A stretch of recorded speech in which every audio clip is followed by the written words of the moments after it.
మీకు ఈరోజు చెప్పబోయే కథ అబ్దుల్ కలాం గారి చిన్ననాటి జీవిత సంఘటన. ఆయన చెప్తున్నాడు, నా చిన్నప్పుడు ఒకసారి అమ్మ ఒక రోజంతా కష్టపడి పనిచేసి రాత్రి ఇంట్లో అందరికీ వండి పెట్టింది. నాన్నకు బాగా మాడిన రొట్టె కర్రీ వేసింది.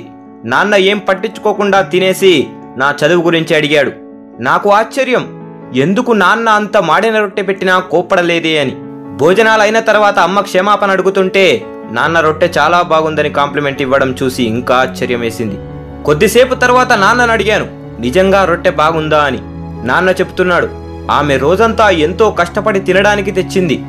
రొట్టె నన్ను బాధ పెట్టలేదు, కానీ నేను ఒక్క మాట అన్నా ఆమె ఎంతో బాధపడుతుంది. ఎవరూ పర్ఫెక్ట్ కాదు, అందరి జీవితాలు అంతే. ఒకటి చెప్తా, గుర్తుపెట్టుకో, మాటలను అదుపులో ఉంచుకోలేని వారు బంధాలను నిలుపుకోలేరు.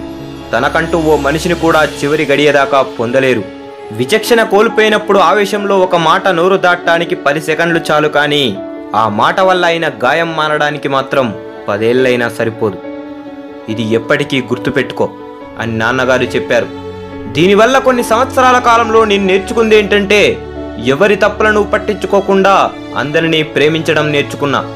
నిన్ను ప్రేమించే వారిని ప్రేమించు, నిన్ను ద్వేషించే వారిపై ఎప్పుడూ ఆప్యాయత కలిగి ఉండు. జీవితం చాలా చిన్నది, అనవసరమైన బాధలు ద్వేషాలు ఉండకూడదు.